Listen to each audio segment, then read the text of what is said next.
देश और दुनिया की तमाम छोटी और बड़ी खबरों के लिए हमारे चैनल को सब्सक्राइब करना न भूलें और बेल का बटन जरूर दबाएं। अस्सलाम वालेकुम, आदाब। देश लाइव में आपका स्वागत है। मैं हूं सहल कुरैशी। दोस्तों, हमने अपने पिछले कार्यक्रम में बताया था कि वक्फ मामलों को लेकर जो उम्मीद पोर्टल जो लाया गया, जिसमें ये कहा गया कि अपनी सारी डिटेल जो है वो उसमें देनी पड़ेगी, जितनी भी वक्फ है, जितनी भी इमलाक है, जितनी भी मिल्कत जिसे कहते हैं, उसकी डिटेल देनी पड़ेगी।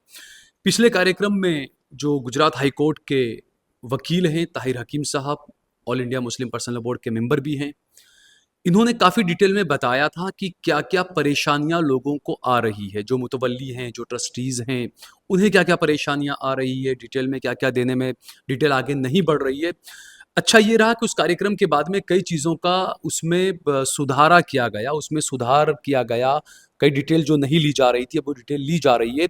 लेकिन अब भी ताहिर हकीम साहब को और कई लोगों को ये फ़ोन आते रहते हैं, कई लोग अपनी परेशानियां बताते रहते हैं। अब भी कई सारी अड़चनें आ रही है। अब किस तरह की परेशानी आ रही है उम्मीद पोर्टल में लोगों को, और क्या कुछ इसमें और आगे सुधार की ज़रूरत है, उस बारे में हम बात करेंगे ताहिर हकीम साहब से। ताहिर साहब, बहुत बहुत शुक्रिया कि आपने हमें वक्त दिया। और चूंकि ये एक ऐसा मुद्दा है कि लोगों ने काफ़ी पैनिक ले लिया है कि क्या करेंगे क्या करेंगे। पिछले कार्यक्रम में हमने कई चीज़ें बताई थी, सबसे बड़ी उसमें एक ये वजह निकल कर आ रही थी कि स्टार्टिंग के अंदर जब आप उम्मीद पोर्टल पर जाते हैं तो वक्फ किसने किया और वो तमाम सर्टिफिकेट देने पड़ते थे, उसके बाद आगे बढ़ता ही नहीं था। अब किस तरह का सुधार हुआ है उसके अंदर? देखिए, ये जो पोर्टल लाया गया है और पोर्टल पे जो डिटेल्स डालनी है, एक गलत फहमी हम लोगों में आम हो गई है कि पोर्टल पर रजिस्ट्रेशन करवाना है। वो रजिस्ट्रेशन नहीं है, उस पर आपको जो आपके रजिस्टर्ड वक्फ है और आपके जो पीटीआर पर या आपके सर्टिफिकेट या जो पीटी रजिस्टर वक्फ बोर्ड में मेंटेन होता है, उस पर जो डिटेल दर्ज है, आज जो दर्ज है, वो आपको पोर्टल पे अपलोड करनी है। अब देखा ये जा रहा था कि वो अपलोड करने की कोशिश कर रहे थे लोग, लेकिन हो नहीं पा रही थी। तो वक्त बाय वक्त थोड़ा धीमे धीमे धीरे धीरे करके उसमें सुधार किया जा रहा है और आज पोर्टल पर बहुत सारी चीज़ें दर्ज हो रही हैं। मैं इसको मजाक के तौर पे कहता हूँ कि जिस तरह नोटबंदी आई थी और रोज़ नए फतवे आ रहे थे कि आज ये बैंक में चलेगा, आज ये चलेगा, एटीएम में ऐसे डालना हो वैसे डालना, और रिजर्व बैंक ऑफ इंडिया रोज़ नए नोटिफिकेशंस इश्यू कर रहा था। इस तरह से पोर्टल में भी रोज़ तरमीम होती जा रही है। अभी भी मुकम्मिल नहीं हुआ है और तरमीम की ज़रूरत है, लेकिन फिर भी जैसा पोर्टल आज है, हम पर ये कानूनी जिम्मेदारी बनती है कि हमको उसके ऊपर अपनी डिटेल्स दर्ज करनी है। अब वो डिटेल्स दर्ज करने में अहमदाबाद सुन्नी वक्फ कमेटी के जो एडमिनिस्ट्रेटर हैं और उनके वकील साहब हैं और उनका जो स्टाफ है, उन्होंने आसान तरीके इख्तियार किए। उन्होंने बोर्ड में बार बार अपने जो परेशानी आ रही थी उसकी बात करी, तो बोर्ड ने भी उसकी नोटिस लेते हुए काफ़ी चीज़ में सुधारा किया है और आज बहुत सारी चीज़ें उस पर अपलोड हो रही है। तो जो हो रही है वो हम करने की कोशिश करें, इसलिए हमने सोचा कि एक और बार उसका एक डेमोन्स्ट्रेशन बता दें और उसमें जो करना है वो बतला दें। सबसे पहली चीज़ ये है कि आपको जानना है कि सेक्शन 3B जो अमेंडेड वक्फ एक्ट है, उसके मुताबिक आपको पोर्टल पे आपकी डिटेल्स दर्ज करवानी है। मैं दोबारा ये गलतफहमी दूर करना चाहता हूँ कि लोग समझ रहे हैं कि हमको रजिस्टर करवाना है। सेक्शन 43 के हिसाब से जो वक्फ पहले रजिस्टर्ड थे, जिस किसी कायदे में थे, वो सारे वक्फ रजिस्टर्ड हैं और जो रजिस्टर्ड हैं उनको सेक्शन 3B में जो रजिस्टर्ड डिटेल्स है वो अपलोड करनी है या दर्ज करानी। री रजिस्ट्रेशन या रजिस्ट्रेशन जैसी कोई बात ही नहीं है, बस अपनी डिटेल आपको उसमें देनी है, फिलअप देनी है और आपको वही डिटेल देनी है जो आज रिकॉर्डेड है। मिसाल के तौर पे आज किसी मुतवल्ली का नाम है तो वही मुतवल्ली रिकॉर्ड पर है तो वही मुतवल्ली का नाम देंगे। जो प्रॉपर्टीज आज दर्ज हैं तो वही प्रॉपर्टीज की डिटेल देंगे, उसकी आमदनी और दूसरे सारे जो केसेस आपके सामने आज पेंडिंग है तो उसकी डिटेल देंगे। उसके अलावा आज कोई नहीं डिटेल देनी नहीं है जो हमारे रिकॉर्ड पे न हो। तो ये सेक्शन 3B के हिसाब से ज़रूरी है क्योंकि सेक्शन 43 के हिसाब से रजिस्टर्ड है। और अगर आप ये नहीं देते तो section 60 sub section 1 Roman small B और Roman small C, I am sorry, B और सी, उसके हिसाब से पेनल्टी इंपोज होगी अगर आपने ये नहीं किया है। तो तो उसको अवॉइड करने के लिए भी आपको ये डिटेल करनी है और देनी है, जो हमने पहले भी कहा था कि आपको बताना है कि कोशिश करनी है। इंशाल्लाह आपको अहमदाबाद सुन्नी वक्फ कमेटी वाले डेमोस्ट्रेट करके बताएंगे कि किस तरह से डिटेल डाली जा रही है। अच्छा, इकबाल मालवत साहब और आफ्ताब साहब हमें बताएंगे डिटेल, लेकिन मोटे मोटे तौर पर कुछ इस तरह की परेशानियां अब आ रही है कि मुतवल्ली कितने हैं, ट्रस्टी कितने हैं, लेकिन उसमें एक ही नाम दर्ज होता है। वो तमाम डिटेल जो है वो मालवत साहब और अहमदाबाद सुन्नी वक्फ कमेटी के लोग अपने को बताएंगे डेमोस्ट्रेशन में। हम बात कर देखेंगे कि डेमो में किस तरीके से आप सामने स्क्रीन पर देख रहे हैं कि ये उम्मीद पोर्टल का ये पूरा आप सामने देख रहे हैं आप। अब इसमें मालवत साहब और आफ्ताब साहब डिटेल बताएंगे कि क्या क्या परेशानियां हो रही है। और आप लोगों ने काफ़ी मेहनत की है, आप बार बार जाते थे वक्फ बोर्ड में, अब अपनी परेशानियां बताते थे। अहमदाबाद की अगर बात करें, चूंकि हम अहमदाबाद में बैठे हैं, तो अहमदाबाद के कई सारे इलाकों के नाम उसमें नहीं थे प्रॉपर्टीज़ के अंदर। जैसे शाहपुर है तो दरियापुर नहीं है, कोई और नहीं है, असारवा नहीं है। तो क्या क्या परेशानियां आई और किस तरीके से आप ज़रा बताइए चीज़ें ये। अस्सलाम वालेकुम। अभी साहल भाई ने जिस तरह से बात की और हकीम साहब ने जो आपको बताया कानून के बारे में, तो ये तो तय हो गया कि हमें हमारी जो एंट्री है ये उम्मीद पोर्टल में डालनी है। अब उसके लिए पैनिक नहीं लेना है। जो है उम्मीद पोर्टल में जो भी माहिती मांगते हैं वो माहिती आपको अपलोड करनी है। और इसके लिए शुरुआत में हम जब पोर्टल खोलते थे तो पहले तो अहमदाबाद सिटी का नाम ही नहीं आता था और डिस्ट्रिक्ट खुलता था। हम जब खोलते थे, जब अहमदाबाद सिटी खुलता ही नहीं था, वॉल सिटी खुलता नहीं था। फिर हमने उसके बारे में भी वहाँ बोर्ड में रजूआत करी और हमने बहुत सारी बातें वहाँ बताई, तो बहुत सारा सुधार बोर्ड की तरफ से होता गया और अभी ये सुधार चालू है।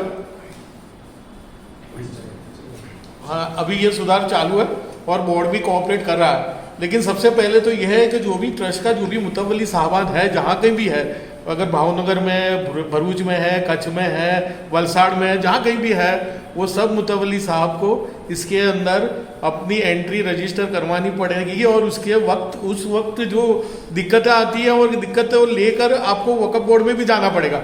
जैसे साहल भाई ने बताया कि कुछ वार्ड ऐड हुआ है, तो अब वो वार्ड ऐड करने के लिए मैं अहमदाबाद की स्थिति को जानने वाला हूँ। अब मान लो कि किसी वलसाड़ में अंदर कोई वार्ड है तो मुझे पता नहीं है। अगर आपके वलसाड़ के वार्ड नहीं आ रहे हैं तो आपको वो बात जाके बोर्ड में कहनी है कि भाई ये वार्ड इसमें डालना ज़रूरी है और इसको आप डालिए ताकि आपकी वक्फ मिलकत वो वार्ड के साथ मैच हो जाए। आपकी जो भी दिक्कतें हैं आप वक्फ बोर्ड में लेके जाएंगे तो वक्फ बोर्ड आपको ताउन देगा। हमें भी बहुत सारा ताउन दिया है और हमें भी बहुत सारी हमारी जो रिक्वेस्ट है वो मानी गई है। तो आगे सबसे पहले तो मुतवली को रजिस्टर करना और एक ही मुतवली रजिस्टर होगा, एक से ज़्यादा नहीं होगा। ये बात आप ध्यान में रखिए। और मैं आफ्ताब भाई को बोलूँगा कि आप ये मैटर को आगे बताएं कि कैसी रीत रजिस्टर करना है मुतवली को, और मुतवली के बाद कैसी रीत जो वक़्फ़ मिल्कत है उसको रजिस्टर करना है, यानी उसकी नोंदनी करनी है, वो आपको बताएंगे। अस्सलाम वालेकुम, मेरा नाम आफ्ताब शेख है और मैं वक्फ कमेटी के साथ जुड़ा हुआ हूँ। और जैसे कि आप स्क्रीन पर देख सकते हैं कि उम्मीद पोर्टल के अंदर किस तरीके से अपने रजिस्टर करना है, तो सबसे पहले तो अपने को अकाउंट क्रिएट करना पड़ेगा मुतवल्ली का, इसलिए हम रजिस्टर साइन इन पर जाएंगे। अच्छा, इसमें यह है आफ्ताब भाई, जैसे आपने बताया ये कि आप रजिस्टर पर जाएंगे, तो उसमें जैसे कोई वक्फ है उसके अंदर मान लीजिए 4 मुतवल्ली है, 5 मुतवल्ली हैं, तो इसमें रजिस्टर कितने मुतवल्ली कर सकते हैं? इसमें सिर्फ एक ही मुतवल्ली से रजिस्ट्रेशन होगा, तो बाकी के मुतवल्ली के नाम हम नहीं चढ़ा सकते। इसके लिए एक बेहतर सुझाव ये है कि अपने ट्रस्ट के अंदर एक ठहराव करके किसी एक मुतवल्ली का नाम पहले से कंफर्म कर तो लें। यानी पोर्टल के अंदर ये ऑप्शन ही नहीं है कि दूसरे मुतवल्लियों के नाम आए, क्योंकि ज्यादातर वक्त में ये रहता है कि 5, 6, 7 ही मुतवल्ली ज्यादातर होते हैं, लेकिन यहाँ पर आप एक ही नाम दे पाएंगे। यहाँ पर हम एक ही नाम और एक ही डिटेल दे पाएंगे अपने। बीच में आपको रोकूंगा मैं, जैसे ताहिर साहब से बात करूंगा मैं। ताहिर हकीम साहब, जिस तरीके से ज्यादातर वक्फ के मामलों में ये रहता है कि कोई मुतवल्ली है, वो 20 साल पहले किसी का इंतकाल हो गया, अब उसके बाद से कोई मुतवल्ली उसमें बना ही नहीं है, तो वो लोग ऐसे में क्या करेंगे, किसका नाम डालेंगे? देखिए, जो आज मुतवल्ली उसका इंतज़ाम कर रहा है और जो बोर्ड में हर साल ऑडिटेड अकाउंट फाइल करना होता है, तो जो वो कर रहा है वो आज का एडमिनिस्ट्रेटिव मुतवल्ली है। वो अकेला उसमें डिटेल डालेगा, और हम इससे परेशान ना हो कि दूसरे मुतवल्लियों के नाम इसमें नहीं डाले जा पा रहे। आज पोर्टल जितनी डिटेल मांग रहा है उतनी ही डालें। इसी तरह से कोर्ट केसेस का भी मामला है, इंशाल्लाह आगे आपको बतलाया जाएगा, उसमें भी सारे कोर्ट केसेस की डिटेल नहीं मांगी जा रही है। एक ही आप पार्टीज के नाम बता सकते हैं लेकिन कोर्ट केस एक ही नंबर डाल सकते हैं, तो वो भी आपको जो पोर्टल जिस तरह से मांग रहा है, जो कह रहा है, उसी तरह से डिटेल डालें। हम उससे ज्यादा ना परेशानी ले ना उसके बाद ज्यादा परेशान हो। बिल्कुल। तो आफ्ताब भाई बताएंगे कि किस तरीके से आगे जो मुतवल्ली के नाम डाला, जो चीज़ें आप बताइए ज़रा। एग्जिस्टिंग वक्फ रजिस्टर हियर अपने इसको क्लिक करना है, क्योंकि जो चीज़ 8 अप्रैल 2025 के पहले जो वक्फ रजिस्टर थे, ये अभी सिर्फ उसी के लिए हम बता रहे हैं। तो अपने एग्जिस्टिंग वक्फ रजिस्टर करेंगे, जिससे अपने मुतवल्ली का अकाउंट वक्फ के लिए क्रिएट कर सके। आपको न्यू वक्फ रजिस्टर को छेड़ना ही नहीं है, ये ध्यान में रखना है कि न्यू वक्फ रजिस्टर पे जाना ही नहीं है आपको। यानी न्यू रजिस्ट्रेशन पे नहीं जाना है, जाना ही नहीं, बिल्कुल आपको एग्जिस्टिंग वक्फ रजिस्टर में ही जाना है। अपने यहाँ से कैटेगरी सिलेक्ट करते हैं। इसमें काफ़ी सारी कैटेगरीज है, एडमिनिस्ट्रेटर है, अमीन है, कमेटी है, एग्जीक्यूटिव ऑफिसर है, खादिम है, वगैरह वगैरह। तो इसमें से आपके वक्फ कर जो लागू पड़ता है कि आपके यहाँ मुतवल्ली है, मैनेजमेंट कमेटी है या एडमिनिस्ट्रेटर है, तो उसके अंदर से आपको सिलेक्ट करना है। जैसे अहमदाबाद सुन्नी मुस्लिम वक्फ कमेटी है हमारी, वहाँ पर अभी एडमिनिस्ट्रेटिव पावर है, तो हम एडमिनिस्ट्रेटर सिलेक्ट करते हैं। और अपॉइंट किसने किया, तो ज़्यादातर सब वक्फ बोर्ड ही करता है, तो अपने वक्फ बोर्ड को सिलेक्ट करते हैं। अगर किसी किस्से के अंदर कोर्ट ने किया हुआ है या किसी और तरीके से है, तो वो अपने सिलेक्ट करेंगे। यहाँ हम वक्फ बोर्ड सिलेक्ट करते हैं। जान भाई देखिए, ये जो आपने जो सवाल किया था कि अगर कोई अपॉइंटेड नहीं है वो कैसे कर रहे हैं, तो यहाँ जो ऑप्शन दिए बाय कस्टम, हेरिडिटरी, वो सब वो सिलेक्ट करके भी आप सिलेक्ट कर सकते हैं अपॉइंटेड। किसी वक्फ बोर्ड, किसी जैसे अहमदाबाद सुन्नी वक्फ कमेटी या कोई भी ऐसा है, अगर उसने खुद ने अपने आप को कस्टम अपने आप को किया है, तो वो यहाँ पर ऑप्शन दिए गए। बिल्कुल। अब यहाँ पर अपने मुतवल्ली की डिटेल नापनी है, वक्फ की नहीं नापनी है। पहले मुतवल्ली की डिटेल्स आएगी, जो ट्रस्टी है, हाँ, जो ट्रस्टी है, मुतवल्ली है, एडमिनिस्ट्रेटर है, उसकी सारी डिटेल्स आएगी। उसका फर्स्ट नेम आएगा, मिडिल नेम, लास्ट नेम, ठीक है, डेट ऑफ बर्थ आएगी, जेंडर, और मोबाइल नंबर और ईमेल आईडी आएगा। वो दोनों सिर्फ एक ही बार यूज होगा। ट्रस्ट वाइज आप रजिस्टर करते हो तो सिर्फ एक ही मोबाइल नंबर और एक ही ईमेल आईडी यूज होगा, और उसको अपने वेरीफाई करना है। और क्या इस नंबर को, इस ईमेल को या इस मोबाइल नंबर को बाद में अगर कोई एडिट करना चाहे तो वो कर सकता है? वो ऑप्शन आता है? यहाँ से अपने नहीं कर सकते, इंशाल्लाह वक्फ बोर्ड की तरफ से वो कुछ उसमें एडिटिंग होगा। लेकिन फिलहाल अभी जो अपने नापते हैं मोबाइल नंबर और ईमेल आईडी, सिर्फ उसी से अपने ऑपरेट कर सकेंगे। जो डिटेल आप अभी फिल करेंगे, हाँ, उसी से ऑपरेट होगा। ठीक है, ये सारी डिटेल रिलीजन आएगा, एड्रेस आएगा मुतवल्ली का। अच्छा, इसमें जो रिलीजन में कौन से ऑप्शन आते हैं? रिलीजन के अंदर बुद्धिस्ट है, क्रिश्चियन है, हिंदू है, इस्लाम, मुस्लिम है, जैन, पारसी, सिख। अब यहाँ पर मैं ताहिर साहब से जानना चाहूँगा, चूंकि ये कानूनी उसमें अगर देखें तो ये जो दिखाया जा रहा है कि सिर्फ मुसलमान का ही मामला है, जो बीच में आया था कि 5 साल से प्रैक्टिसिंग मुसलमान होना चाहिए, इसमें जो दिए हैं बुद्धिस्ट, क्रिश्चियन, हिंदू, जैन, उनसे तो कभी ये मांगी नहीं गई ये तमाम चीज़ें, उसके बावजूद इसके अंदर ये चीज़ डिटेल दी गई, इसका क्या मतलब माना जाए? देखो, इसमें कैसा है कि आज के दिन बहुत से वक्फ हैं जो गैर मुस्लिम भी उसको एडमिनिस्टर कर रहे हैं या मैनेज कर रहे हैं, तो वो डिटेल इसमें डाली जा रही है। वो जो मुसलमान प्रैक्टिसिंग का है वो ये है कि वो वक्फ करने की कंडीशन है कि आज के बाद सिर्फ और सिर्फ मुसलमान वक्फ कर सकेगा, गैर मुस्लिम नहीं कर सकेगा, और वो भी वो मुसलमान जो ये सबूत दे कि 5 साल से मैं प्रैक्टिसिंग मुसलमान हूँ।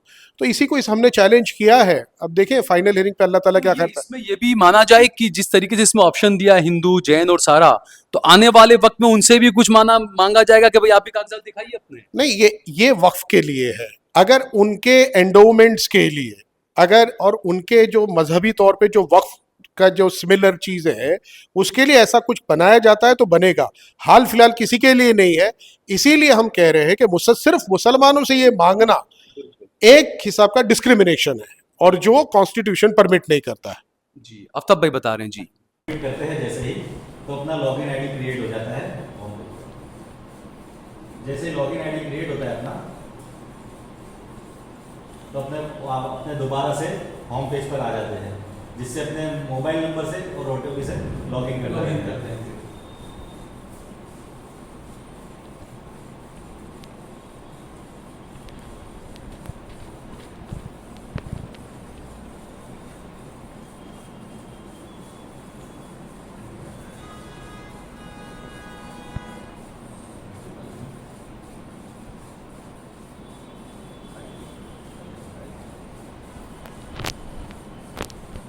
लॉगिन ओटीपी से ही होगा यार इसके अंदर। मोबाइल नंबर OTP से ही लॉगिन होगा, उसके अलावा लॉगिन नहीं होगा। अब जैसे हमारा ऑलरेडी हमने अकाउंट क्रिएट किया हुआ है अहमदाबाद सुन्नी मुस्लिम वक्फ कमेटी का, तो ये पेज खुल रहा है। लेकिन अगर आप नया क्रिएट कर रहे हैं तो यहाँ पर 4 चीज़ें मांगेगा। एक वक्फ रजिस्ट्रेशन, जी, जिसके अंदर मुतवल्ली का नाम होना चाहिए रजिस्ट्रेशन सर्टिफिकेट के अंदर, मुतवल्ली का पासपोर्ट साइज फोटोग्राफ, मुतवल्ली का ID प्रूफ किसी भी तरीके का, आधार कार्ड हो, उसका पान कार्ड हो, ड्राइविंग लाइसेंस हो, और एड्रेस प्रूफ। एक बार दोबारा जरा डिटेल में बता दीजिए, मुतवल्ली की क्या क्या चीजें देनी होगी? मुतवल्ली का पासपोर्ट साइज का फोटो लगेगा इसके अंदर, मुतवल्ली का डॉक्यूमेंट लगेगा, आधार कार्ड, पान कार्ड या कोई भी गवर्नमेंट डॉक्यूमेंट, और वक्फ रजिस्ट्रेशन सर्टिफिकेट जिसके अंदर मुतवल्ली का नाम होना जरूरी है। ये 3-4 चीजें अपने अपलोड करते हैं, उसके बाद ये स्क्रीन आपकी स्टार्ट होगी। इसमें अगर ऐसा है कि मान लीजिए जैसा आपने बताया कि मुतवल्ली का डिटेल वगैरह उसमें देनी होती है, हाँ जी, अब आपने जो डिटेल दी, मान लीजिए आप कस्टम, आप यहाँ के मुतवल्ली हैं, आपने अपनी डिटेल इसमें दे दी, लेकिन आपने कहा कि जो पीटीआर में जो रजिस्टर जिसका नाम है, हाँ जी। मान लीजिए वो पुराना किसी का नाम है, तो वो चल जाएगा, उसमें आगे कुछ परेशानी नहीं होगी नहीं, अगर उसके कुछ अंदर उसमें गलत हुआ तो? अपने जो ऑलरेडी रजिस्टर के ऊपर है उसी से अपने इसको वेरीफाई कर सकते हैं। अगर कोई रजिस्टर पर नहीं है तो वो किसी भी चीज़ के लिए लायबल नहीं होता। तो मैं दोबारा ताहिर भाई से बात करना चाहूंगा। ताहिर भाई, इसमें जैसे मानिए कि जैसे कस्टम में अहमदाबाद मुस्लिम सुन्नी वक्फ कमेटी के मान लीजिए ये ट्रस्टी हैं, ये मुतवल्ली हैं, इन्होंने अपना डिटेल देकर सारा शुरू किया रजिस्ट्रेशन, लेकिन पीटीआर में वगैरह कोई पुराना नाम था, वो अभी तक पेंडिंग में पड़ा है, उसको दूसरा नाम चेंज नहीं हुआ है, तो वो इस रजिस्ट्रेशन के अंदर क्या करेंगे? देखिए, हाल फिलहाल जो मुतवल्ली हैं या जो इंतज़ाम कर रहे हैं वो अपनी डिटेल्स इसमें डाल दें।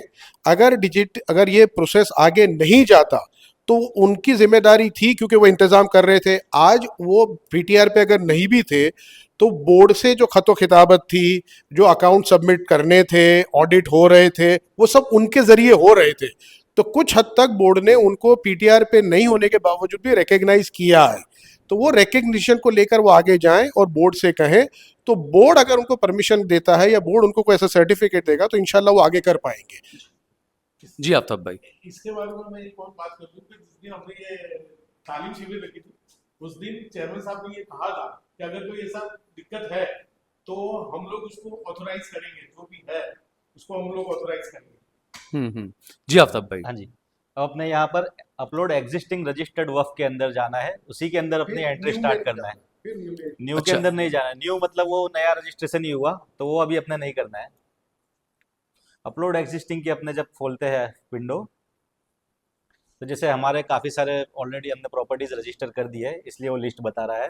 यानी आपकी जो जो प्रॉपर्टीज है वक्फ की वक्फ की। आपके, तो वो उसको आपको यहाँ पर डिटेल उसकी यहाँ पर सारी डिटेल उसकी अपलोड fill करना करनी है। सबसे पहले अपने जैसे नई डिटेल भर रहे हैं तो अपने ऐड एग्जिस्टिंग वक्फ, इसके अंदर आपको यानी न्यू डिटेल को से छेड़ना start ही करना नहीं है बिल्कुल। न्यू को छेड़ना ही नहीं है, किसी भी बिल्कुल। न्यू को नहीं छेड़ना है, अपने एग्जिस्टिंग के अंदर ही अपने एंट्री करना है। अब जैसे कि अपने देख सकते हैं यहाँ पर गुजरात स्टेट वक्फ बोर्ड से इतना स्टार्ट होता है और खास लिखा हुआ है 8 अप्रैल 2025 के पहले आपका रजिस्टर हुआ था। अपने यहाँ पर रजिस्ट्रेशन नंबर से स्टार्ट करेंगे। और तो सबसे पहला ये जो पिछले इंटरव्यू में बात की थी हाँ। कि 2025 से पहले के जो है 8 अप्रैल 2025 वही लोग सिर्फ इसमें कर सकते हैं। जी।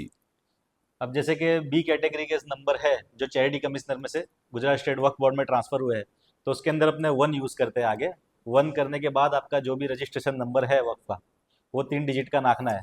यानी ये हर राज्य का, हर डिस्ट्रिक्ट का सब हाँ, अलग अलग सबका होगा अलग नंबर होगा। ये जिसका। बिल्कुल। मैं यहाँ बताना चाहता हूँ कि जो बी से डी से रजिस्टर्ड है, वो बी निकाल देना है और उसकी जगह वन रखना है। अच्छा, जो बी से रजिस्टर है उनको भी 1 डालना है उसके अंदर। हाँ, हाँ, बी हटाकर 1 उसमें लगा देना है। 1995 के बाद जो एक्ट आया वक़्फ़ का, उसके बाद अगर जो डायरेक्टली रजिस्टर्ड हुए हैं वक़्फ़ में, गुजरात राज्य वक़्फ़ बोर्ड में या किसी और वक़्फ़ बोर्ड में, तो उसका जो डब्ल्यू से नंबर आता है उनको 0 डालना है। अच्छा, ये चीजें बताई गई है कि बी हटाकर बी वालों को 1 नंबर लगाना है और डब्ल्यू हटाकर वहां पर 0 लगाना है। तो ताहिर भाई, ये वही चीज थी जो आपने बताया था कि जो डीम्ड जो हुआ था रजिस्ट्रेशन, उसी का पूरा ये उसी का है। देखिए, वो बी वाला जो है वो सारे बॉम्बे पब्लिक ट्रस्ट एक्ट के मातहत रजिस्टर हुए थे और उसमें जो मुसलमान वक्फ और ट्रस्ट थे वो बी कैटेगरी में आते थे, इसलिए उनके नंबर बी से शुरू होते। अब बी की जगह पोर्टल पे आपको 1 डालना है और 1196 से जो वक्फ बोर्ड के आने के बाद जो रजिस्टर हुए हैं उनमें आगे डब्लू लिखा हुआ आता था, तो वो डब्लू की जगह आपको 0 डालना है बराबर। और 0 करके फिर आपका जो रजिस्ट्रेशन नंबर वो लिखना है। पहले 1 लिखकर आपको रजिस्ट्रेशन नंबर, आफ्ताब भाई बताओ कैसे आपका हाँ जी। लिखते हो आप? जैसे हमारा है B447, तो इसलिए हम लिख रहे हैं यहाँ पर 1447। उसके बाद हमारी वक्फ कमेटी का नाम आएगा अहमदाबाद सुन्नी मुस्लिम वक्फ कमेटी, और कमेटी की सारी डिटेल्स यहाँ पर फीड होगी। बस चलेगा। वक्फ टाइप, यहाँ से हमको वक्फ टाइप सिलेक्ट करना है, आगा खानी, बोहरा, शिया और सुन्नी। और जैसे हमारा सुन्नी है तो हमने सुन्नी सिलेक्ट किया हुआ है। वक्फ का यूसेज क्या है? तो भाई अब एक charitable मिनट है। में थोड़ा सा रोकूंगा। हाँ जी। ताहिर हकीम साहब, जिस तरीके से यहाँ पर वोहरा का भी जो कहा गया है, लेकिन ये कहा गया, नरेंद्र मोदी ने भी कहा कि वोहरा समुदाय ने कहा था कि वक्फ से उनको अलग रखना है तमाम चीजें, तो क्या वोहरा समुदाय को अलग रखा गया इससे अभी या नहीं? देखिए, पहले वक्फ एक्ट में सिर्फ 2 ही बोर्ड थे, एक सुन्नी वक्फ बोर्ड था, एक शिया वक्फ बोर्ड था। अब उसमें 2 कैटेगरीज और डाल दी गई है, सुन्नी वक्फ बोर्ड है, शिया वक्फ बोर्ड है, आगा खानी वक्फ बोर्ड है और बोरा वक्फ बोर्ड है। तो दाऊदी बोरो की जो डिमांड थी कि हमको अलग से वक्फ बोर्ड दिया जाए और हमको सुन्नियों के साथ भी शामिल ना किया जाए, शियाओं के साथ भी शामिल ना किया जाए, वो उनकी डिमांड मान ली गई, इसलिए यहाँ पर ऑप्शन दे दिया इसलिए ऑप्शन दिया जा रहा है। जी आफ्ताब भाई। हाँ, जैसे हमने यूसेज सिलेक्ट किया है, अपना रिलीजियस है, वक्फ ऑलरेडी रिलीजियस होता है, ठीक है। अब इसके अंदर काफ़ी सारे दिए हुए हैं, जुमला, मक्कान, समलद्दे, ये सारे नॉर्थ इंडियन के हैं। अपने ज़्यादातर यहाँ पर वक्फ बाय डेडिकेशन और वक्फ बाय यूज़र और नॉर्थ वक्फ इंडियन औलाद। के यानी उनके अलग अलग कश्मीर के अंदर ये अलग अलग नाम से जाने जाते हैं, तो इसलिए इसके अंदर दिया हुआ है ये। गुजरात के अंदर ये वक्फ नहीं है, ये हम्म। जो जगह है उसके नाम है, जहाँ जो यूज होता है, जो स्टेट में कश्मीर है और नॉर्थ ईस्ट है, बिल्कुल। वहाँ पर ये सारे बिल्कुल। नाम यूज होते हैं। तो अपने ज़्यादातर अपने गुजरात के अंदर वक्फ बाय यूज़र प्रॉपर्टीज़ है, तो अपने वक्फ बाय यूज़र को सिलेक्ट कर कर आगे बढ़ते हैं। देखिए, इसमें यहाँ जो ये आफ्ताब भाई ने बताया, हमारे यहाँ पर गुजरात में 3 तरह के वक्फ हैं। एक वक्फल औलाद है, एक वक्फ बाय डेडिकेशन है और एक वक्फ बाय यूज़र है। वक्फल औलाद वो है कि जो एक वाकिफ़ है, अपनी औलाद के को मुतवल्ली बना के औलाद के लिए वक्फ कर जाते हैं। वक्फ बाय डेडिकेशन वो है कि जो कोई मुँह ज़बानी या लिखकर अपनी प्रॉपर्टी को वक्फ करे, वो वक्फ बाय डेडिकेशन है। और वक्फ बाय यूज़र वो है कि जहाँ कोई डेडिकेशन नहीं है, किसी ने लिखकर या बोलकर नहीं दिया, लेकिन लोग इस्तेमाल कर रहे हैं उसको इस तरह से, उससे वो वक्फ बन गया है। तो हमारे यहाँ पे 3 तरह के वक्फ हैं। अब अहमदाबाद सुन्नी वक्फ कमेटी के पास में जो ज़्यादातर वक्फ हैं वो राजा महाराजाओं के टाइम से, अहमद शाह साहब के टाइम से, मोहम्मद बेगड़े साहब के ज़माने से आ रहे हैं। अब उनके डेडिकेशन का कोई प्रूफ नहीं है, वो इस्तेमाल होते जा रहे हैं, तो इसलिए ये वक्फ बाय यूज़र सिलेक्ट करते हैं। और वो अगर आपके पास भी डेडिकेशन का कोई प्रूफ नहीं है तो आप वक्फ बाय यूज़र सिलेक्ट करके आगे चलने की कोशिश करें, तो आपके लिए आगे का रास्ता इंशाल्लाह अपलोडिंग का आसान होगा। जी आफ्ताब भाई बताइए। जी, अपने यहाँ पर अब आगे बढ़ते हैं। यहाँ पर अपने वक्फ किस टाइप का है, मकबरा नेचर है, ऑफ वक्फ। मस्जिद है, नेचर उसका क्या है, तो अपने वो सिलेक्ट करते हैं मस्जिद कि जैसे आप ऑफिस के एंट्री करते हो तो उसका भी अंदर लिखा हुआ है, आप मकबरे के एंट्री से स्टार्ट करते हो तो वो भी आप चूज कर सकते हो। मस्जिद है आपके पास तो मस्जिद की एंट्री से चूज कर सकते हो। और इसमें सारा है, इसमें हॉस्टल है या पेट्रोल सब कुछ पंप है या पेट्रोल सारी पंप है, डिटेल उसमें दी सारी हुई है। डिटेल्स है उसमें।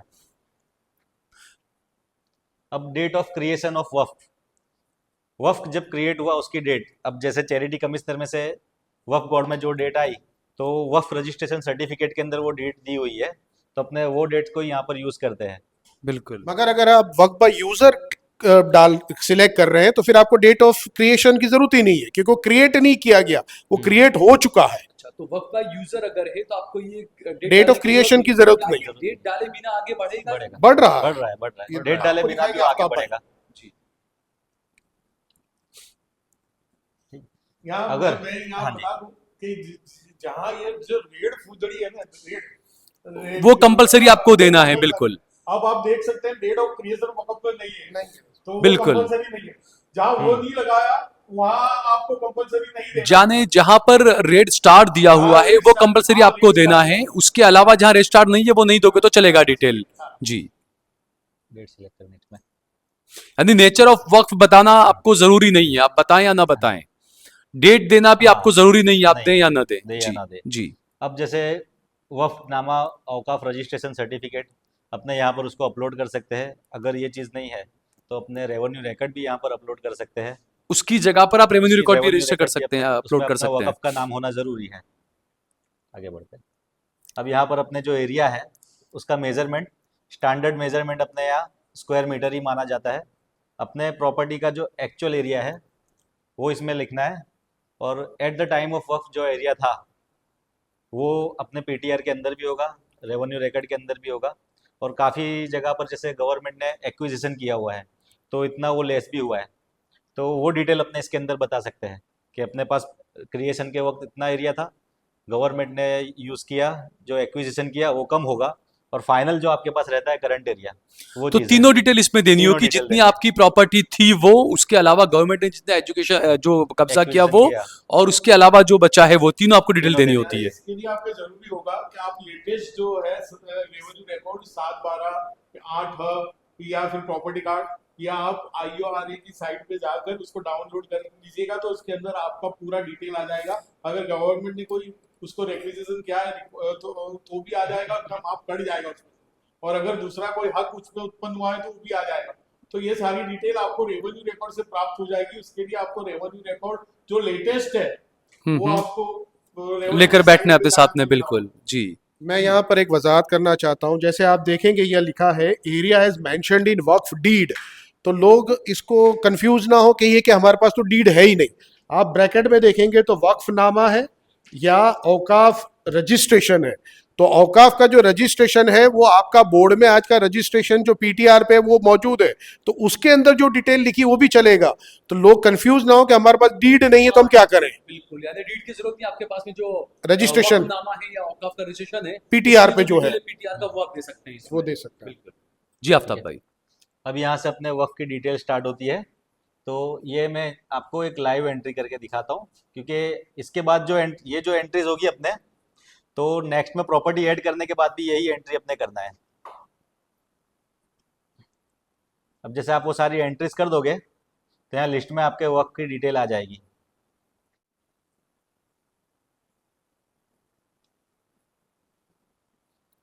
नहीं, काफी स्लो चलती है वेबसाइट, साइट ये थोड़ी स्लो बहुत चलती स्लो है। चल रही है।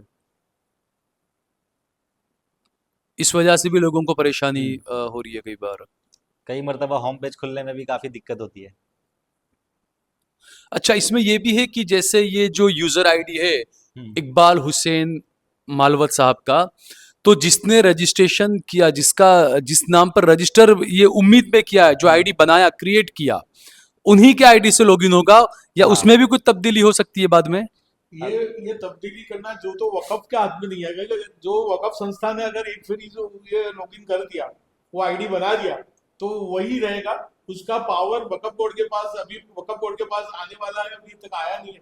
वकफ बोर्ड उसको आगे चल के उसमें अमेंडमेंट कर सकेगा, उसके बिल्कुल पहले अमेंडमेंट नहीं होगा। इसके जी। जो है उसी के आईडी से चलेगा। वकफ रूल्स जो 2025 में है वो भी ये कहते हैं कि जो मुतवल्ली के डिटेल्स एक बार अपलोड हो चुके हैं, अगर उसमें कोई चेंज करना है तो वकफ बोर्ड के थ्रू उसको चेंज करके वो डिटेल चेंज की जा सकती है, और जो आने वाला मुतवल्ली है उसके डिटेल्स अपलोड हो सकते हैं।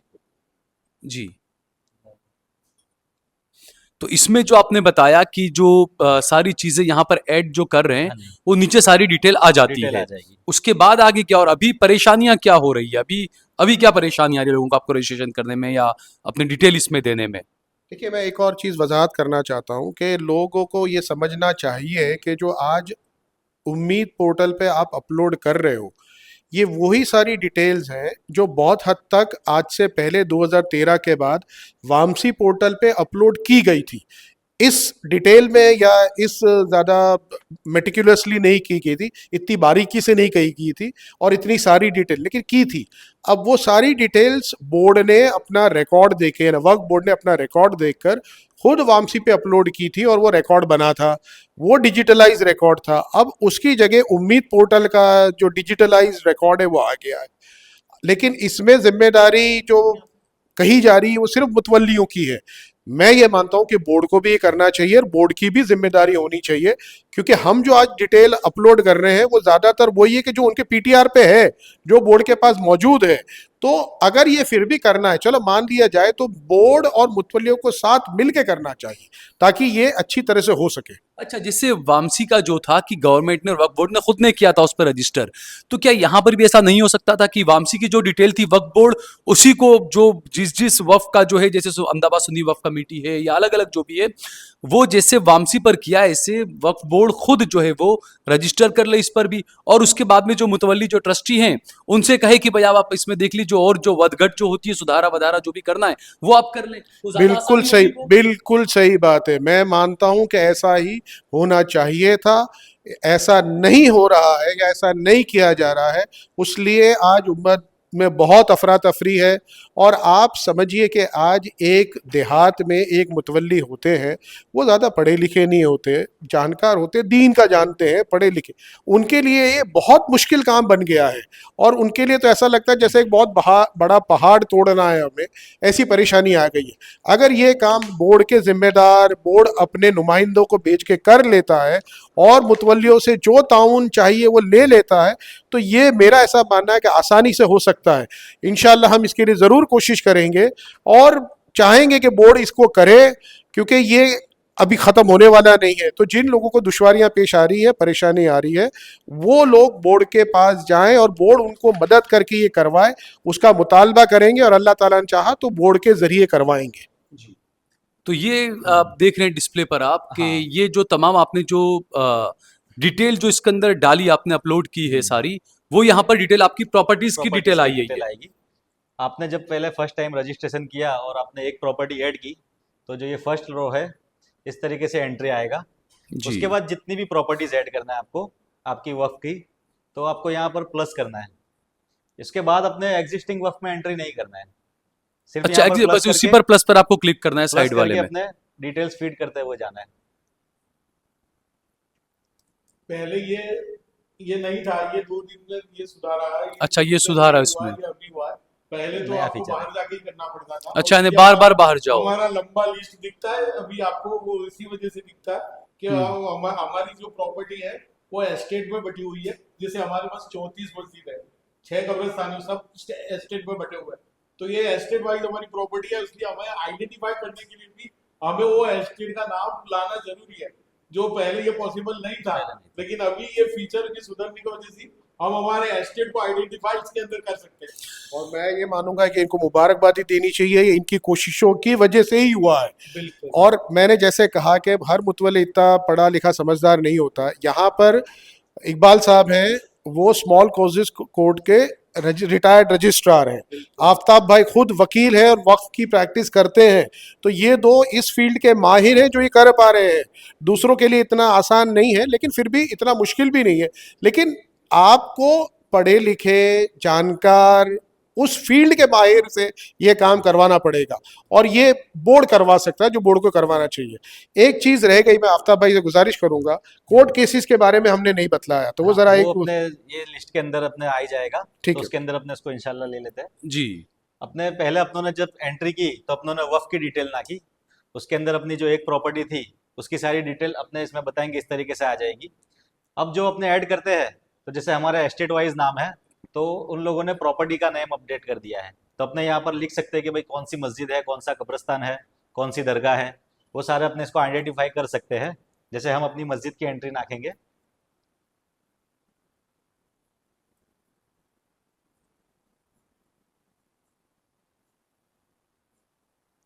अब ये आफ्ताब भाई ने जो होता मस्जिद दारी ने, ये है तो अहमदाबाद सुन्नी मुस्लिम वक्फ के अंडर में ही आती है, उसके संचालन में ही आती है, उसके वहीवट में ही आती है। पहले हम ये नहीं कर सकते थे, अब ये हम कर सकते हैं अलग अलग। अच्छा, ये ऑप्शन अब दिया है आपको, कब इसमें अलग अलग डिटेल आप नाम डाल सकते हैं। सुन्नी मुस्लिम वक्फ कमेटी के नाम से ही सारा दर्ज करना पड़ता है। अच्छा, तो अब जो प्रॉपर्टी है उसके नाम से आए, जैसे नौताड़ की मस्जिद है, नौताड़ की मस्जिद के नाम से आएगा।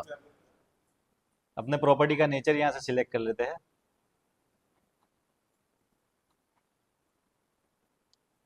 जी। अब जैसे कि उसमें वक्फ की एंट्री के बाद यहाँ से स्टार्ट होता था, तो ये सारी डिटेल कॉमन रहेगी सबके अंदर। हम्म। अपने अर्बन है म्यूनिसिपल वार्ड अहमदाबाद, इसके अंदर वार्ड। अब इसके अंदर काफ़ी सारे वार्ड पहले नहीं थे, अभी ऐड हो चुके हैं। जैसे जमालपुर ऐड हुआ है, दरियापुर ऐड हुआ है, रखियाल सारंगपुर ऐड हुआ है। यानी जैसे मान लीजिए आप लखनऊ में बैठे हैं और लखनऊ में आपके कुछ एरिया कुछ वार्ड अगर ऐड नहीं है, तो उसमें भी आपको पैनिक नहीं लेना है। आप जाकर वहां पर वक्फ अपने बोर्ड में complaint बता कर सकते सकते हैं, हैं आप वक्फ कंप्लेन बोर्ड कर में। सकते हैं। जैसे आप लोगों ने किया, मालवा साहब ने, आफ्ताब भाई ने, आपने यही किया कि हाँ कई जी। वोट के नाम नहीं थे, तो आपने वहां जाकर बताया उनको कि वोट के नाम नहीं है, तो अब वो वोट्स के नाम आ गए उसके अंदर। हाँ जी। जी। अब यहाँ पर अपने खसरा नंबर, खतूनी नंबर, ये सब नॉर्थ ईस्ट में और वहाँ पर यूज़ होता है। अपने यहाँ सर्वे नंबर चलता है, तो इसी के अंदर वो डिटेल अपने ऐड कर सकते हैं। इसमें कितने सर्वे नंबर ऐड कर सकते हैं? इसमें कोई लिमिट नहीं है कर सकते नंबर हैं ऑफ जितने। सर्वे नंबर, सिर्फ प्लस करके करना है आपको। जी। जितने नंबर है आपके आपके पास, अच्छा, वो 2 है, प्लस 5 करेंगे है, तो 10 नीचे है। उसमें आते हाँ जाएंगे जी। वो। जी। इसमें स्पेस का कोई ऑप्शन नहीं है, आप नंबर लिखते हो तो उसमें स्पेस नहीं दे सकते। मतलब अपने 4 सर्वे नंबर है तो आप 4 लिखोगे तो एक ही डिजिट कहलाएगा वो। अच्छा, तो आपको इसलिए आपको चारों एक एक सर्वे करके नंबर ऐड को करना पड़ेगा, प्लस आपको करके प्लस कर अलग अलग करके ऐड करना करना पड़ेगा। पड़ेगा। जी। जैसे हमारा इस एक सर्वे नंबर की हम एंट्री कर रहे हैं, ये अपना सर्वे नंबर आ गया। अब किसी के अंदर प्लॉट नंबर अलग से दिया हुआ होता है, तो प्लॉट नंबर उसके लिखना है। अगर नहीं है तो अपने 0 करके आगे बढ़ते हैं। ठीक है, और जो कंपलसरी नहीं है उसके अंदर अपने ये भरने की जीरो जरूरत आपको नहीं है। कहा गया है कि आपको जीरो करना है इसके जी नहीं, अंदर? न्यूमेरिक इसके अंदर सिर्फ ऐड होता है, तो अपने 0 से 9 के बीच में कोई भी एक डिजिट से अपने हाँ यानी इसके करना अंदर पड़ेगा। आपकी बात सही है कि हाँ, क्योंकि अपने उनको आप बताना चाहिए कोई अपने आप। 0 की जगह पे 3 हाँ, डाल मैं नहीं वही सकता, बोल रहा हूँ। या हाँ, 0 की बिल्कुल। जगह पे 4 नहीं डालता। हाँ, हाँ। वो ये टाइप क्या कहा है कि जिसका W नंबर है उसको 0 डालना है, जिसका B नंबर है उसको 1 डालना है। हम्म। वार्ड नंबर जहाँ पर रोड। अब यहाँ पर जैसे हाँ वार्ड जी। नंबर है, रोड नंबर है, हाउस नंबर है, यहाँ जी। पर रेड स्टार नहीं है, यानी इसका हाँ मतलब ये जी। डिटेल आप नहीं भी देंगे तो नहीं भी चलेगा। देंगे तो चलेगा, जी। लेकिन अपने एड्रेस अगर आइडेंटिफिकेशन है कर तो दे सके दीजिए तो आप, अपने यानी इसको डाल देना बेहतर है। बेहतर है, बिल्कुल। क्योंकि पिन कोड पे स्टार है तो जी, पिन पिन कोड कोड से देना तब जरूरी है। प्रॉपर्टी आइडेंटिफाई हो जाती है। रोड। अब अपने इसमें एरिया ऑफ मेजरमेंट आएगा, अपना मस्जिद का एरिया है, प्रॉपर्टी का एरिया क्या है। तो अब इसके अंदर क्या याद रखना है आपने कि जैसे अपनी एक मस्जिद है, ठीक है, मस्जिद के आसपास उसके एतराफ में जितनी भी प्रॉपर्टीज है उसका टोटल एरिया यहाँ पर अपने लिखना है, क्योंकि अपने ने ऊपर सर्वे नंबर सभी के लिखे हुए हैं, बिल्कुल। तो सर्वे नंबर वाइज अलग अलग एरिया नहीं मांगा है, टोटल एरिया मांगा है। यानी सिर्फ मस्जिद ही नहीं, आपकी जो मस्जिद की जितनी प्रॉपर्टी है हाँ जी, आसपास की, चाहे वो दुकान मकान जो भी है, दुकान उनका मकान जो टोटल भी एरिया यहाँ पर आपको देना है इसमें डिटेल उसमें। जी। जी। अच्छा, इसमें जो सर्कल रेट नोट लिखना जो है। इसमें जो नोट लिखी हुई है रेड में, ये क्या कहना चाह रहे हैं? Value is more then 999।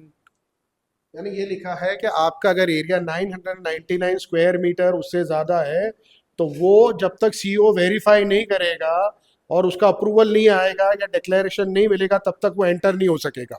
ये सब्जेक्ट टू वेरिफिकेशन है। अब ये अगर किसी का पेंडिंग है, अगर ये नहीं हुआ है, तो आप तो डिटेल्स फीड करके डाल दो, वो वेरीफाई तब होगा। ये लिखा है area if value is more than 9 then this work needs to be verified. उसके बाद ये अप्रूव करेंगे। उसके बाद हाँ जी। इसके बाद अपने सर्कल रेट लिखना है, प्रॉपर्टी का जो जंतरी की वैल्यू होती है उसी को अपने लिखना है। मार्केट रेट में भी अपने जंतरी वैल्यू यूज करते हैं।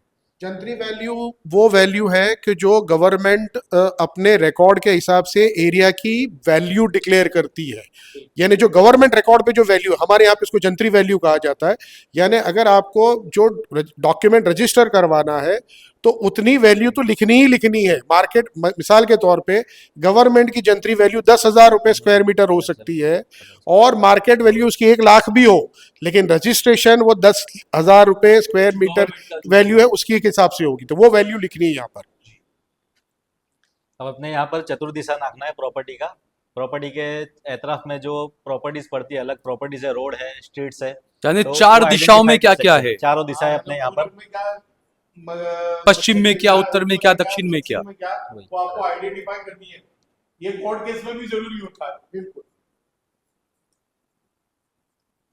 अगर कोर्ट केस में आप ये डिटेल ना दो तो आपका दावा खारिज है, इनिशियल स्टेज पे खारिज किया जा सकता है कि आप डिटेल नहीं दी ये डिटेल ना दी हो तो। और खास करके अगर मान लो जजमेंट आ गई है आपकी फेवर में, लेकिन जब उसको एजुकेशन करवाने जाओगे, जब आप वो challenge कर सकते। आइडेंटिटी नहीं कर पाओगे, उसकी पहचान नहीं कर पाओगे, तो आप उसमें एजुकेशन नहीं करवा पाओगे। यानी ये काफी अहम चीज है ये कि आपको काफी बहुत ही सोच के और सारी डिटेल ये देनी है आपको इसके अंदर। बहुत ही अहम चीज है। हम्म। गुजराती में खूट वर्णन कहवाई, खूट वर्णन। यानी आपके नॉर्थ में अदर सर्वे नंबर है, कोई और सर्वे नंबर है, कोई और किसी और सर्वे की नंबर की प्रॉपर्टी है। properties है। ईस्ट में आपके रोड इसलिए आपने यहाँ पर कर दिया हाँ जी। रोड है ये, ओके जी। अब ये यूएल पिन नंबर, ये सिटी सर्वे का जो लेटेस्ट प्रॉपर्टी कार्ड निकालेंगे उसके अंदर ऑलरेडी दिया हुआ है, तो अपने जो मेन रिलीजियस प्रॉपर्टी है अपने उसका नंबर नाप सकते हैं यहाँ पर। और अगर आपके अच्छा ये कंपलसरी नहीं है ये, कंपलसरी नहीं है लेकिन बिल्कुल अपने जी, पास अवेलेबल है तो अपने नाप तो देते हैं। अपलोड कर देना चाहिए जी। जी जैसे 6।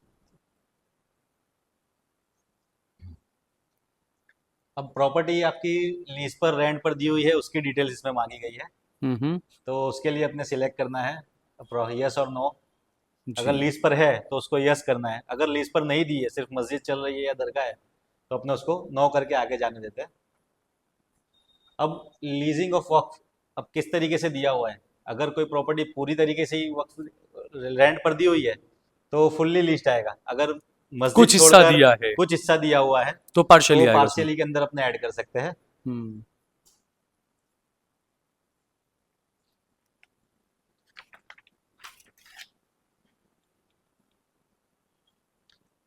यहाँ पर अपने टेनेंट का नाम लिखते हैं। अब जैसे हाँ जी। मानिए आपकी मस्जिद है, हाँ जी। अब जैसे यहाँ पर टेनेंट का नाम एक ही है, अब किसी मस्जिद के मान लीजिए 5 मकान है, वहां पर 5 टेनेंट हैं, हाँ जी, तो उनके लिए क्या करेंगे आप यहाँ उसके पर? अंदर अपने इन लोगों ने प्लस का एक दिया हुआ है। अच्छा, प्लस का ऑप्शन हाँ, दिया है प्लस का यहाँ पर, ऑप्शन दिया हुआ है। तो जितने आपके किराएदार हैं जितना उन सबकी डिटेल इसमें डालनी पड़ेगी हाँ जी। आपको। अगर किराएदार है तो किराएदार की, अगर एंक्रोचर है तो उसकी भी डिटेल आगे आएगी। अच्छा, एंक्रोचर के भी एंक्रोचर का उसमें। डिटेल डालनी पड़ेगी। हम्म। यहाँ पर अपने एग्रीमेंट कब खत्म होता है उसकी डिटेल नाखना जरूरी है कि अच्छा, आपका लीज का tenant के एग्रीमेंट साथ आपका कब agreement खत्म हुआ है? पूरा होता है। या अगर किसी का पूरा हो चुका है तो वो भी इसमें डालेगा, इसका पूरा हो उसको चुका है। रिन्यू करना पड़ेगा फिर आपको।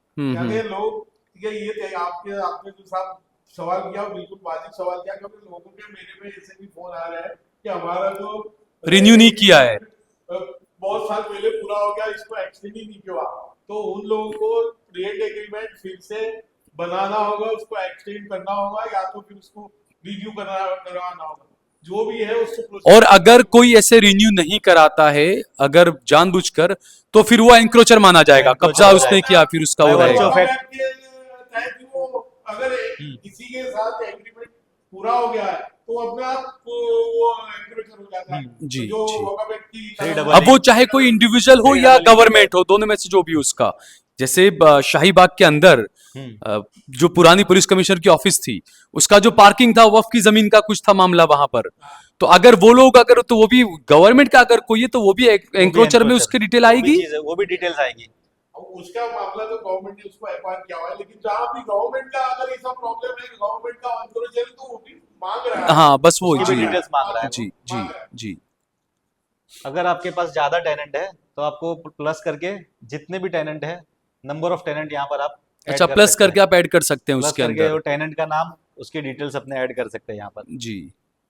और दोबारा से फिर अपने जंतरी की वैल्यू यहाँ पर ऐड करना है। हम्म।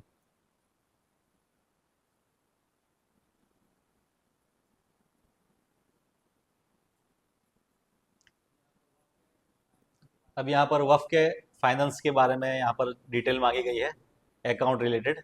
अब इसमें 3 साल का इन लोगों ने दिया हुआ है, अपने तीनों में से कोई 1 साल का अपलोड कर सकते हैं। तीनों साल करना जरूरी नहीं है, किसी भी 1 साल की डिटेल्स आप जो आपके पास अवेलेबल है latest ताहिर में। भाई, इसमें बेहतर क्या होगा? जैसे बताया आफ्ताब भाई ने कि कोई एक दे सकते हैं, तो सबसे पहला देना बेहतर है या आखिरी वाला देना बेहतर है? क्योंकि ये भी लोगों के मन में सवाल होगा कि कौन सा दें। देखिए, मैं ये कहूँगा कि आपने जो लास्ट ऑडिटेड अकाउंट वक्फ बोर्ड में सबमिट किया है उसकी डिटेल दे दो, तो आपके पास वो हैंड रेडी होगा सब कुछ, क्योंकि ऑडिटेड के अंदर आपके एक्सपेंसेस क्या है, अर्निंग्स क्या है, वो सारी चीजें, और वो ऑडिटेड होगी तो वो डालने में आसानी हो जाएगी आसानी हो आपको। जाएगी। अब मैं इसमें ये वजाहत करना चाहूंगा कि साहिल भाई ने जो कहा बिल्कुल सही कहा, क्योंकि अभी हमने जो ये हमारा 23-24 का जो ऑडिट रिकॉर्ड है वो हमने अपलोड किया हुआ है। आसानी अभी रहेगी हमारा- सब, बिल्कुल। जब हमने काम शुरू किया तब हमारे पास वो ऑडिटेड अकाउंट ऑडिट रिपोर्ट था, लेकिन अब हमारे पास आगे का भी यानी 24 और 25 का भी आ गया, लेकिन हमने एक बार 23-24 का कर दिया तो उसी के ऊपर हमें आगे काम चलाना, फिर दूसरे के हमें सोचना नहीं है। जी बिल्कुल, ओके। अब यहाँ सारे एक्सपेंडिचर का लिस्ट दिया हुआ है। अब इसके अंदर किस तरीके से कर सकते हैं कि एक टेक्निकल पॉइंट है, इसमें काफ़ी सारे एक्सपेंस दिए हुए हैं, इरिगेशन के, सीडिंग के, मैन्योर है, परचेस मेंटेनेंस है, लैंड रेवेन्यू पेड है, काफ़ी सारे एक्सपेंसेस है। लेकिन उसके बाद अपने यहाँ पर डिटेल्स भी उसकी देनी रहती है, पर अपने ने ऑलरेडी ऑडिट रिपोर्ट वक्त में दे दिया है, तो अपने इसको अदर पर्पस करके अच्छा, नहीं एक ही में सब आ जाएगा, अदर पर्पस में एक ही में other आपका purpose सारा के आ अंदर जाएगा। अपने सारे डिटेल ले लें बिल्कुल। और अपने यहाँ पर जो टोटल एक्सपेंडिचर हुआ है अपने ऑडिट रिपोर्ट के हिसाब से, वो टोटल एक्सपेंडिचर अपने यहाँ पर लिख वो देते डिजिट हैं। यहाँ पर आपको दे देना है, अपलोड करना है जी। जैसे ही अपने ये डिटेल लिखते हैं एक्सपेंडिचर की, तो अपने आप ही वो वफ का फाड़ा जो है कंट्रीब्यूशन वो यहाँ कैलकुलेट कर देगा। देखो ये आ गया, ठीक है, ये आ गया और जी। यहाँ पर अपने उस अकाउंट्स के ऑडिट रिपोर्ट्स की फाइल अपलोड करनी रहेगी, पीडीएफ फाइल में अपने ऑडिट रिपोर्ट अपलोड करना रहेगा ऊपर।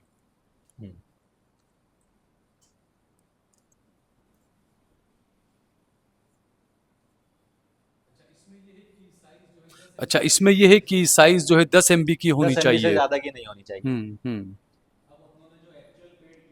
अब अपनों ने जो एक्चुअल पेड किया है वक्फ बोर्ड को, ये तो सिस्टम ने कैलकुलेट करके दिया आपको। हम्म। अगर अपने पास ऑडिट रिपोर्ट पहले से ही होगा, अपनों ने वक्फ फाड़ा पे कर दिया होगा, तो अपने पास भी आइडिया रहेगा कि अपनों ने कितना पे किया है। तो वो अपना तो ये भी अलग डिजिट लिख हो सकते सकता हैं। है, ये अलग हो ये भी सकता है वो। सकता है। जी। अगर पहले से फाड़ा कंट्रीब्यूट अपनों ने पहले से पे कर दिया है तो वो तो सेम ही रहेगा। इसमें दिक्कत क्या होती है कि कुछ जो खर्च है ना वो इसके अंदर बाद मिलता है। अगर हमने ऑडिट रिपोर्ट भेजा है, वक्फ बोर्ड ने कुछ गलती की है कि उसको अकाउंट को गिनने में या अच्छा, तो वो आप यहाँ पर प्लस कर सकते हैं अगर आप। हमने सबमिशन जैसे लास्ट ईयर हमारे में हुआ था, हाँ, हमने उसका सबमिशन किया तो हमारी जो भर्ती की अमाउंट आती थी वक्फ बोर्ड ने कम कर दी, तो ये डिफरेंस हो सकता है क्योंकि ये सिस्टम गिनेगी और वो जो हमने एक्चुअली पेड किया है वो होगा। अच्छा, तो वो डिटेल आपका अलग आप यहाँ कर सकते हैं, अलग हाँ से जी, जो कर होता है सकते जी। हो। यस, अपने एनुअल अकाउंट्स अपनों ने कंप्लीट है, वो अपने एनुअल अकाउंट्स मतलब यहाँ पर भी अपने ऑडिट रिपोर्ट ही अपलोड करना है, और वक्फ फाड़े का रिपोर्ट भी अपने अपलोड कर सकते हैं, लेकिन बेहतर यही है कि अपने ऑडिट रिपोर्ट ही दे, बिल्कुल। क्योंकि अपने ऑडिटेड अकाउंट है सारे।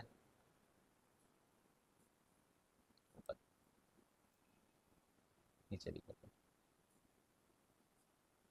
ये अपने एनुअल अकाउंट कंप्लीट है, तो वहाँ पर भी ये चीज़ भी हमने दी हुई है कि ये डुप्लीकेशन ऑफ वर्क हो रहा है, कि आपने पहले भी मांगी चीज़, बाद में और भी उसके वही चीज़ वापस मांगी। दोबारा मांगी आपने हाँ यही जी। चीज।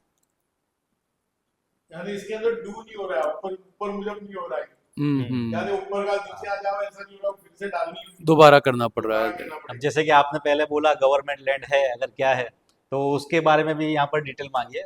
अपने गवर्नमेंट लैंड को यस करते हैं कि प्रॉपर्टी गवर्नमेंट लैंड है, तो यहाँ पर अपने क्वेश्चन करेगा कि गवर्नमेंट एनक्रोचर है या आप एनक्रोचर हो गवर्नमेंट की प्रॉपर्टी। अच्छा तो उसकी अच्छा, इसमें डिटेल ये आपको पूछता है यहाँ आपको पर क्या देना आप है। एंक्रोचर हो या हाँ जी। Government. Waqf has encroached the government land. Hmm. तो उसकी डिटेल्स अपने यहाँ पर फीड करना है, अगर लिटिगेशन चल रहा हो तो नो कर, अगर नहीं है तो इसको नो करके अपने आगे बढ़ सकते हैं। अगर ऐसा ठीक है। कुछ नहीं है हाँ, तो ओके जी। अब एनक्रोचमेंट की डिटेल आ रही है उसके बाद।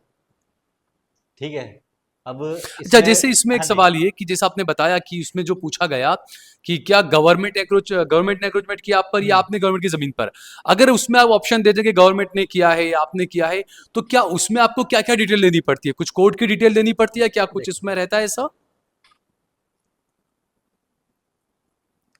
जैसे अपने गवर्नमेंट की सिलेक्ट करते हैं कि गवर्नमेंट है एनक्रोच, तो वो सिर्फ गवर्नमेंट का नाम ही मांग रहा है जी, तो उसमें कि सारा आ भाई कौन जाता सी है। गवर्नमेंट ने आपका एनक्रोच किया है। यानी ये सारी आपको कैटेगरीज बतानी है कि सेंट्रल गवर्नमेंट ने किया है, स्टेट गवर्नमेंट ने किया, म्युनिसिपैलिटीज ने, पंचायत या कौन सी गवर्नमेंट की और ऑर्गेनाइजेशन ने किया, वो डिटेल देनी है। फिर आप नीचे देखेंगे तो क्या ये प्रोटेक्टेड मॉन्यूमेंट है whether this property is protected monument और या शेड्यूल ट्राइब, वो भी यस और नो कहना है। तो इनके हाँ। बहुत सारे प्रोटेक्टेड मॉन्यूमेंट्स भी हैं, मॉन्यूमेंट्स भी है। तो वो भी इनको कहना पड़ रहा है, क्योंकि अहमदाबाद की जामा मस्जिद है, पुरानी जामा मस्जिद है और पत्थर वाली, ये सब है, तो वो भी सारा कहना पड़ेगा यहाँ पर। तभी ऑप्शन नहीं था। जी। अपने इसको नो करके आगे बढ़ते हैं। अब यहाँ पर जब एनक्रोचमेंट में अपने यस करते हैं तो एनक्रोचर का नाम और उसने कितना एरिया एनक्रोच किया है उसकी डिटेल अपने फीड करना है, और यहाँ पर प्लस करके अपने नंबर ऑफ एनक्रोचमेंट भी अच्छा, जितने भी यहाँ पर कमेटी बता उनकी सब सकते हैं। डिटेल दे सकते हैं एक से उसमें। ज्यादा एनक्रोचर है तो उनकी भी डिटेल अपने यहाँ पर दे सकते हैं। अगर नहीं है तो नो करके अपने आगे बढ़ते हैं। जी। अब यहाँ पर आए लिटिगेशन। जैसे हकीम साहब ने पहले पूछा था कि लिटिगेशन के अंदर कैसा है, तो इसके अंदर एक ग्लिच ऐसा है कि अपने जो प्रॉपर्टी के ऊपर केस चल रहा है उसमें से सिर्फ एक ही प्रॉपर्टी की अपने डिटेल यहाँ पर अपलोड कर सकते हैं। हाँ, लिटिगेशन के अंदर अपने यहाँ से सिलेक्ट करना रहता है कि किस जगह लिटिगेशन चल रहा है अपना। वक्फ हाई कोर्ट के अंदर है, सिविल कोर्ट में है, रेवेन्यू रिलेटेड है, सुप्रीम कोर्ट, वक्फ बोर्ड या वक्फ ट्राइब्यूनल के अंदर है। लिटिगेशन का मतलब होता है कि कहाँ आप कौन सी कोर्ट में आपका केस चल रहा है। लिटिगेशन का हम आम जबान में तर्जुमा करें तो केस है, क्योंकि लिटिगेशन बहुत टेक्निकल टर्म है, तो हो सकता है बहुत से लोगों को समझ में ना आए। तो आपकी किसी हाँ भी जी। प्रॉपर्टी का कहीं पर भी कुछ केस कि किसी भी अदालत में, तो आपको वहाँ केस किसी और भी कौन सी अदालत अदालत में चल रहा है वो डिटेल और क्या टाइप का चल रहा है वो भी आपको बतलाना है। अच्छा। जी। इसके अंदर अपने केस नंबर नाखना रहता है। अब ये एक सबसे बड़ा ग्लिच है कि केस नंबर सिर्फ अपने एक ही बार इसमें ऐड कर सकते हैं। अगर कोई प्रॉपर्टी के अंदर ज़्यादा केस है, लिटिगेशन ज़्यादा है, तो उसमें ये चीज़ नहीं आएगी। अपने लिटिगेशन अच्छा, जिसके यानी ऊपर ये किया, उसके सुधार की नाम ऐड जरूरत कर है सकते यहाँ हैं। पर कि हाल फिलहाल ये सुधार की जरूरत है। इन्होंने कोर्ट्स का तो ऑप्शन दे दिया, टाइप्स ऑफ केसेस का ऑप्शन दे दिया, लेकिन नंबर ऑफ केसेस का ऑप्शन नहीं दिया है। अभी आप एक ही केस का नंबर डाल सकते हैं, आपकी किसी भी एक केस का नंबर डाल के आगे बढ़ सकते हैं। अभी हाल फिलहाल तो यही करें बहुत। और उसके बाद में ये है कि पार्टीज के नाम आप ज्यादा लिख सकते हैं, लेकिन केस नंबर एक, तो मेरा मशवरा तो ये है कि आप एक ही केस नंबर डालें, एक ही पार्टी का नाम लिखें। और इसमें अगर आपकी कोई चेंज रिपोर्ट वक्फ बोर्ड में पेंडिंग है, प्रॉपर्टी के मुतालिक है, मुतवल्लियों के मुतालिक है, तो वो भी डिटेल डालनी जरूरी है। लेकिन हाल फिलहाल ऑप्शंस आ ही नहीं रहे हैं। जब ये हो सकता है, जैसे पोर्टल दिन पर दिन सुधरता जा रहा है, तो इंशाल्लाह ये भी सुधार आएगा, तो हम ज़्यादा केस जो पेंडिंग है उसकी भी डिटेल हमको डालना ज़रूरी होगी और डालना बेहतर होगा। जी। अगर नहीं है तो अपने इसको ये नो करके आगे बढ़ते हैं। अब ये दोबारा से अपने जो ऊपर वक्त की डिटेल्स नाखी, वो यहाँ पर लैंड रिकॉर्ड के अंदर भी वही सारी डिटेल्स आएगी। अच्छा, तो इसमें कुछ ऑप्शन नहीं आता है अबाउट, जैसे ऊपर जो है वही डिटेल नहीं, मांगी वो है, नहीं सब आता। ये duplication bar of bar work हो रहा आपको है। सब करना पड़ेगा ये। डुप्लीकेशन ऑफ वर्क यहाँ पर भी हो रहा है। ये चीज़ इसके भी बारे हमने में भी हमने दी कहा हुई है। है, इसके ऊपर भी हो सकता है कि आगे जाके सुधार आएगा। जी।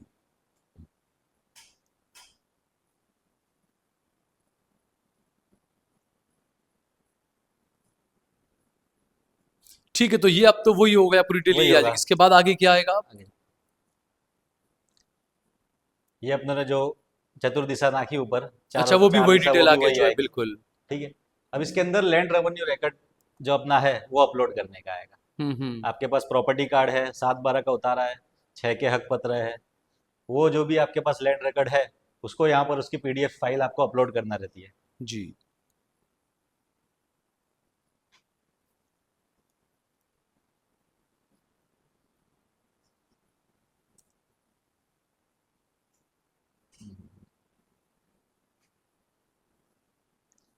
उसके बाद यहाँ पर नीचे है अपलोड प्रॉपर्टी फोटोज। हम्म। अब पहले इसमें सिर्फ PDF मांग रहा था, लेकिन अब करेक्शन के बाद JPG फाइल अपने अपलोड कर सकते हैं इसके ऊपर। जी। और जियो टैगिंग फोटो अगर आपके पास है तो आप अपलोड करिए, कंपलसरी नहीं, नहीं ये तो है। कंपलसरी नहीं है। जी। फोटोज अपलोड करना यहाँ पर कंपलसरी नहीं है, जी। लेकिन आपके पास है तो आप उसको अपलोड करके नेक्स्ट करने का रहेगा। जी। जैसे ही आप नेक्स्ट करते हो तो प्रॉपर्टी डिटेल सेव होती है और डैशबोर्ड के ऊपर वो अपने आ जाएगी। डिटेल फीड करनी पड़ेगी, अच्छा, डिटेल फीड के बिना सेव नहीं सेव होगा? नहीं होगा। अच्छा। लेकिन यहाँ जहाँ बीच बीच में सेव का ऑप्शन आते हैं, मान लो कि आपने कुछ एक पेज बनाया, उसके बाद सेव आया, तो आप सेव कर दोगे तो उतना पेज सेव हो जाएगा। आपने आज आप काम नहीं करना है, रोक देना है, तो आप अच्छा, उसको बाद सेव में करके कर रोक सकते हैं आप। पहले ये भी नहीं था, अब ये उससे पेज सेव नहीं होता, हाँ, टाइम हाँ। आउट हो जाता। यानी पहले आपको 1 घंटा 1.5 घंटा लेकर बैठना होता था, हाँ, ऐसा करना पड़ता था। ये जैसा मैंने पहले कहा कि डिमोनेटाइजेशन जैसा रोज नए फतवे आ रहे हैं और अभी सुधार होता जा रहा है और आइंदा होता जाएगा। तो हम हमारी देखिए हमारी जिम्मेदारी है, गवर्नमेंट ने कोई कायदा बनाया, कोई कानून बनाया, उसको हमने चैलेंज किया, आज सुप्रीम कोर्ट ने उसको स्टे नहीं किया, तो हम हमारी इस्तात के मुताबिक हमारी जो ताकत है, जो हम कर सकते हैं, जो हमारे इख्तियार में, वो कोशिश करें और वो कोशिश करके बताएं सरकार को कि हमने हमारी पूरी कोशिश की, जो हो सका वो हो सका, जो नहीं हो रहा है तो हम क्या करें, ये हमारे हाथ की बात नहीं थी। जी।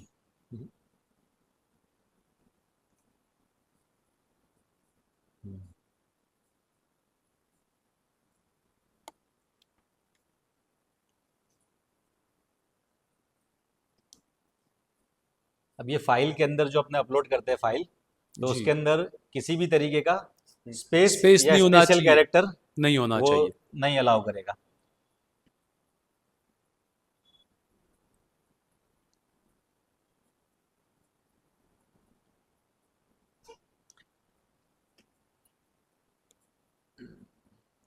जो भी चीज़ अपनी यहाँ पर पेंडिंग होगी उसकी अच्छा, अपने को बताता है वो, नोटिफिकेशन एरर दे देगा दिखा कि रहा है आपका बिल्कुल। कंपलसरी जो फील्ड है वो बाकी है। जी।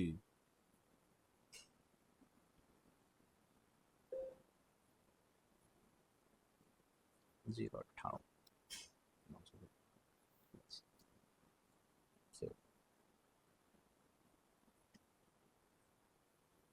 देखिए,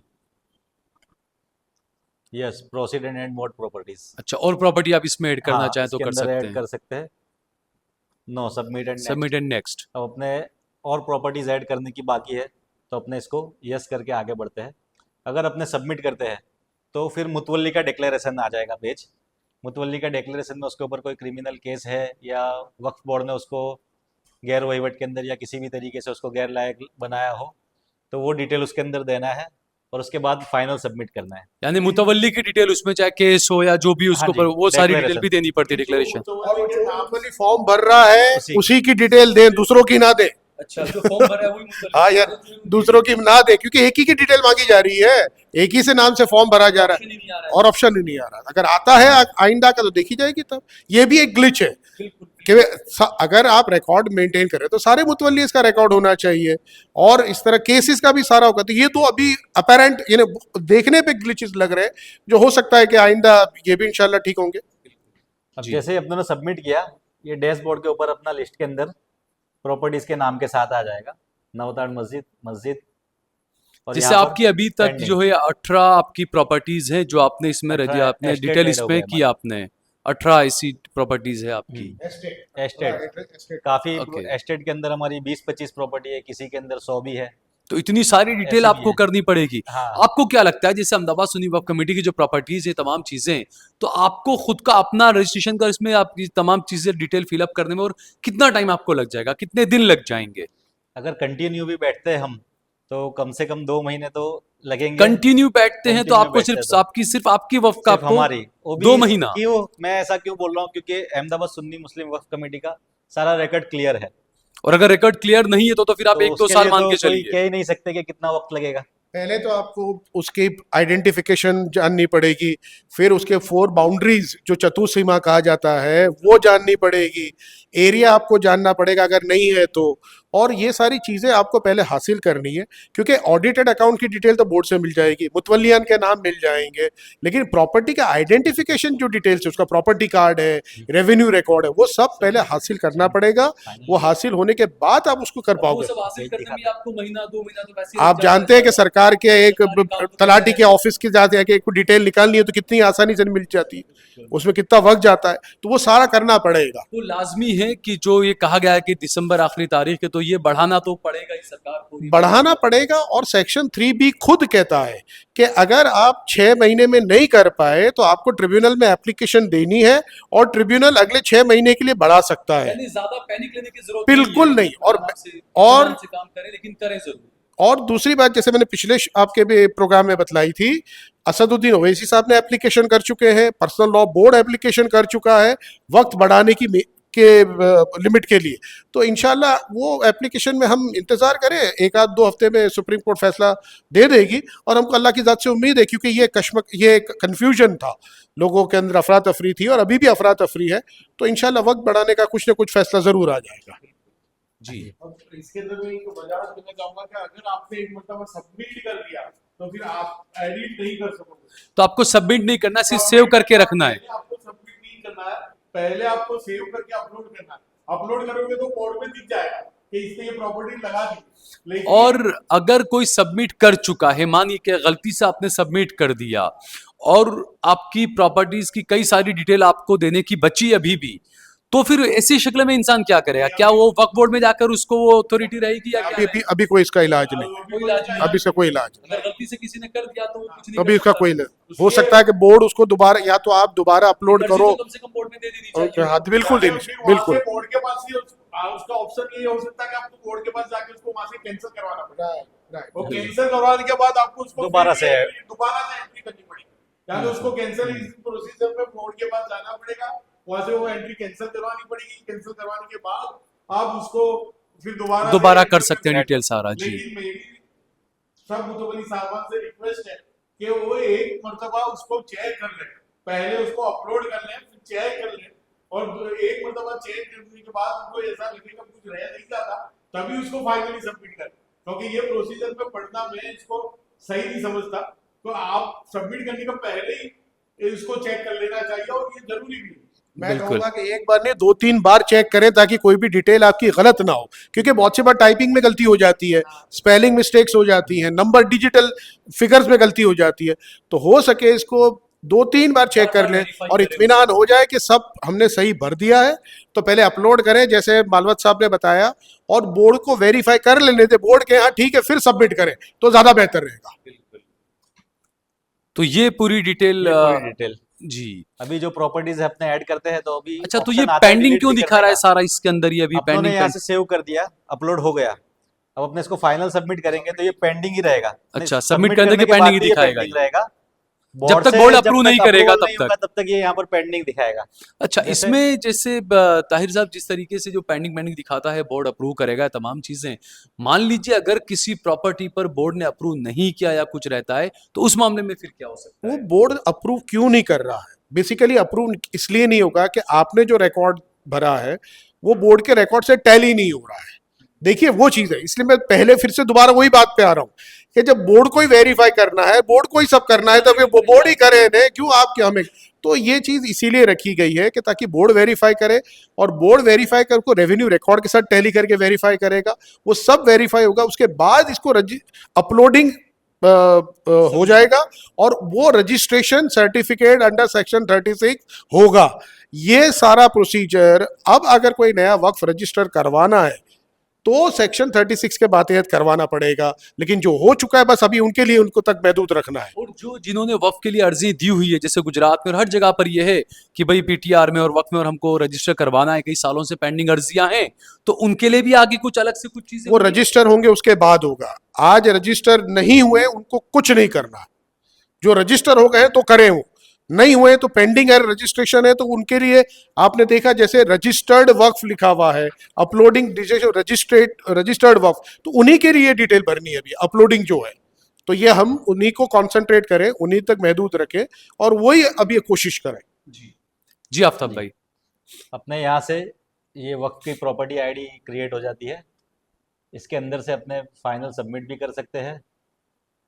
अच्छा, अपनी ये हर सारी एक प्रॉपर्टी का details- ऐसा अलग अलग फिर सारी डिटेल details दिखेगा? अपनी आ जाएगी यहाँ पर, ठीक है, और डेक्लेरेशन आएगा ये, तो डेक्लेरेशन के अंदर अपने सारी डिटेल देखना है, ठीक है। और इसको मेरा ये सजेशन है कि इसका पीडीएफ करके अपने प्रिंट निकाल कर अपने पास भी सेव रखे, ताकि अगर कुछ ग्लिचेस होता है तो अपने डिटेल अपने देखकर दोबारा से भर सके। बिल्कुल। अच्छा, ये और इसमें सारे ऑप्शन डिटेल है देने सारे। के बाद इसको सबमिट करना रहता है।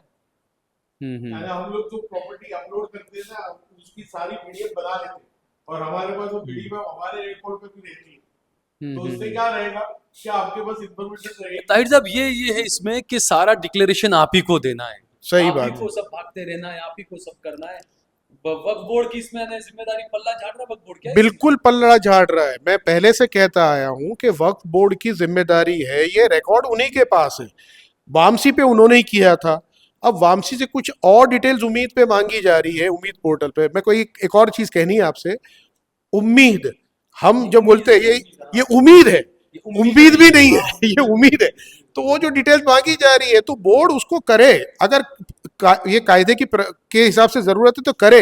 हमसे जो मदद चाहिए, हमसे जो ताउन चाहिए, जो कोशिश करनी हम करेंगे, लेकिन बोर्ड तो इसमें हिस्सा ले। अब ये भी इसमें ये है कि जैसे जिसको भी अपना वक्फ का जो करना है सारा डिटेल, वो हासिल करने के लिए भी आपको वक्फ बोर्ड के पास ही जाना है, ऑलरेडी डिटेल उनके पास में ये सारी। आपको अगर आपका पीटीआर अपडेटेड नहीं है आज, तो अपडेट कराने बोर्ड के पास जाना पड़ेगा। वो अपडेटेड आज का पीटीआर निकालोगे, उसके हिसाब से डिटेल भरनी है आपको।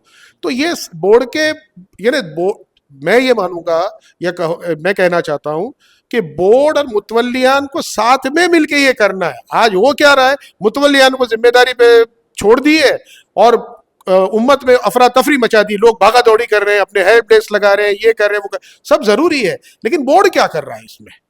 जिसको वेरीफाई तो इसमें वो नहीं कर रहा है। कहीं ना कहीं राजनीति का भी ये ज्यादा हो रहा है, क्योंकि जो दिखाया जा रहा है मुसलमानों को, कोई मुतवल्ली बेचारा ईमानदारी से काम कर भी रहा है, लेकिन जनता में उसको ये दिखाया जा रहा है, देखिए देखिए ये चोर है, देखिए भाग दौड़ कर रहा है। अभी इसके पास ये डिटेल, ये आपकी बात सही हो सकती है, लेकिन मुझे लगता है कि ये कायदे का जिस तरह से बनाया गया है, हम तो पहले दिन से कह रहे कि कायदा सही नहीं है और उसको चैलेंज कर रहे हैं, तो हम इंतजार करेंगे कि सुप्रीम कोर्ट अल्टीमेटली क्या फैसला सुनाता है, और उस टाइम जो आखिर में तय होगा उस वक्त कमेंट करना ज्यादा बेहतर होगा बनिस्बत के आज के दिन कमेंट किया जाए।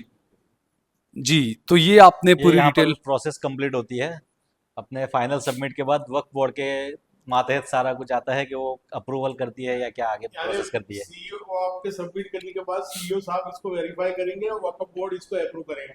तो उसमें जब आपने सब कुछ कर दिया, जब अप्रूव का आप इंतजार कर रहे हैं, तो उसके लिए क्या आपके पास में कोई नंबर होता है कि आप उसको ऑनलाइन चेक कर सकते हैं अप्रूव हुआ नहीं हुआ, या आपको लेटर आएगा, या ऐसा क्या उसकी डिटेल है कुछ? अपने डैशबोर्ड के ऊपर ही सारी डिटेल्स आ जाएगी अपने, जैसे ही अपने लॉगिन करके एग्जिस्टिंग के अंदर जाते हैं। अच्छा, तो पेंडिंग था सारा अप्रूव आ जाएगा, अगर हो गया आ जाएगा। जो भी कुछ क्वेरी होगी तो अभी तक तो आई नहीं है, लेकिन अगर कुछ आता है तो डैशबोर्ड के ऊपर शो करेगा कि क्या क्वेरी आ रही है, किस वजह से रिजेक्ट हुआ है। तो इसमें भी ताहिर साहब जो ये होगा सारा, मान लीजिए अप्रूव हो जाता है, तो उसके बाद में कुछ अलग सर्टिफिकेट एक जारी होगा? सर्टिफिकेट, वो सेक्शन 36 कहता है कि अब जो सर्टिफिकेट रजिस्ट्रेशन का इश्यू होगा वो डेटाबेस और पोर्टल पे ही होगा।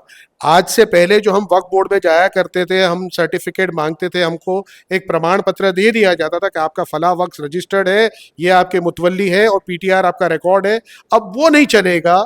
जो सेक्शन 36 में जो सर्टिफिकेट कहा गया है और जो पोर्टल के जरिए आएगा वो फाइनल होगा। तो ये तो हमने देख लिया है डेमो सारा।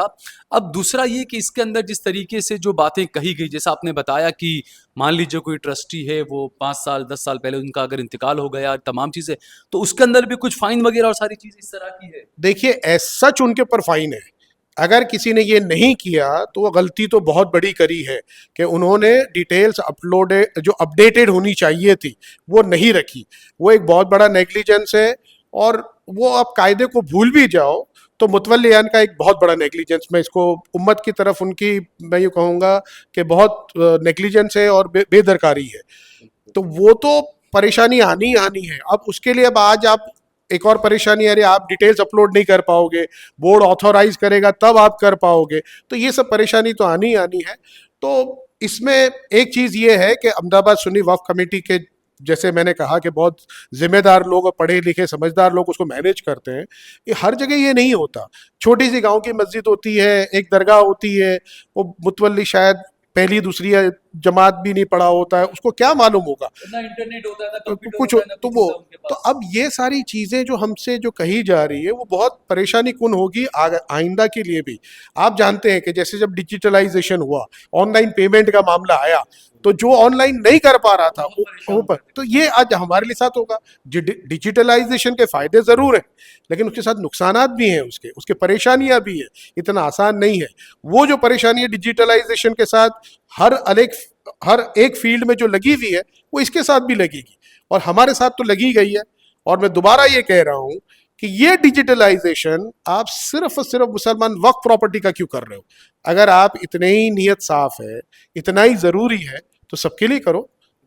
गैरों के अंदर भी इस तरह की प्रॉपर्टियां दी जाती हैं। ट्रस्ट की बात नहीं कर रहा मैं, जो धर्मादा की दी जाती हैं, जो धर्म को यानी ऊपर वाले को राजी करने वो देते हैं, मंदिर को, चर्च को, गुरुद्वारों को जो देते हैं, उनका भी इस तरह का डिजिटलाइजेशन करवाइए ना, उनके भी रिकॉर्ड मेंटेन कराइए। आप इस तरह का एक हवा क्रिएट कर रहे हैं कि यहाँ तो चोर सिर्फ मुसलमान बैठे हैं कि जो वक्फ की जायदादों को दबा रहे हैं या गबन कर रहे हैं या सरकारी जमीनों को वक्फ की दबा के बैठना चाह रहे हैं। तो ये एक चीज है जिसके लिए हमेशा शिकायत रहेगी, पर हम सुप्रीम कोर्ट के फैसले का इंतजार करेंगे। कि अगर आपको कोई दिक्कत आ रही है अपलोड करने में या एंट्री करने में, तो आप बाहर किसी जो गैर जिम्मेदार लोगों का संपर्क मत करिएगा, वो आपको गैर रास्ते पे ले जा सकते हैं। आप बोर्ड में भी जा सकते हैं, अहमदाबाद सुन्नी मुस्लिम वक्फ कमेटी में भी फोन कर सकते हैं। बोर्ड में जाओगे तो बोर्ड के रिस्पॉन्सिबल कर्मचारी और जो होद्देदार हैं वो हमें सही जवाब देते हैं। ऐसा नहीं है, हम जब भी गए हमें सही जवाब दिया है। तो आप बोर्ड में जाने की कोशिश कीजिए, वहाँ पूछ परछ कीजिए, या अहमदाबाद सुन्नी मुस्लिम वक्फ कमेटी में भी आप पूछ परछ कर सकते हैं। लेकिन मेरा तो बेहतर सुझाव यही रहेगा कि अपनी दिक्कतों के लिए, क्योंकि आपकी जो स्थानिक दिक्कत है, लोकल दिक्कत है, जैसे आपके वार्ड, वो तो मैं नहीं जानता, तो वो तो मैं, आप मुझे भी फोन करोगे तो मैं नहीं बता सकूंगा। तो आपको इसीलिए बोर्ड में जाना है, बोर्ड वालों को अपनी दिक्कतें बतानी है।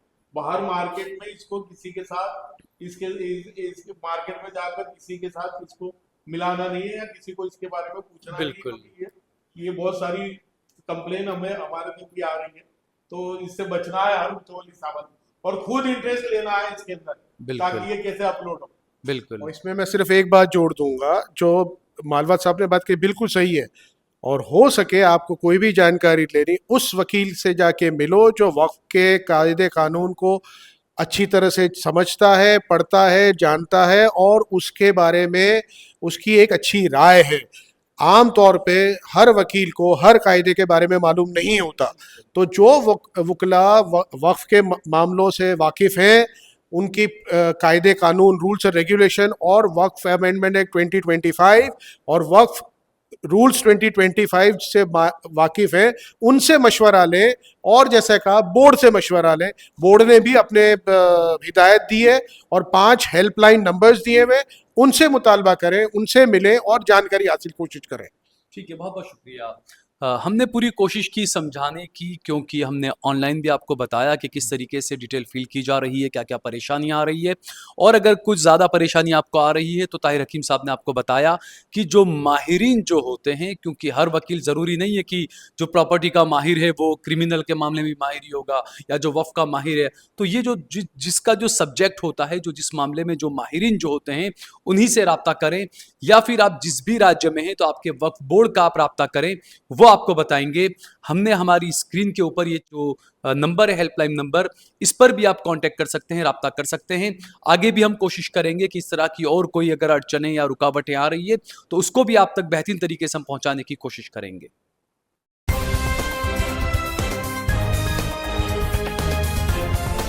देश और दुनिया की तमाम छोटी और बड़ी खबरों के लिए हमारे चैनल को सब्सक्राइब करना न भूलें और बेल का बटन जरूर दबाएं।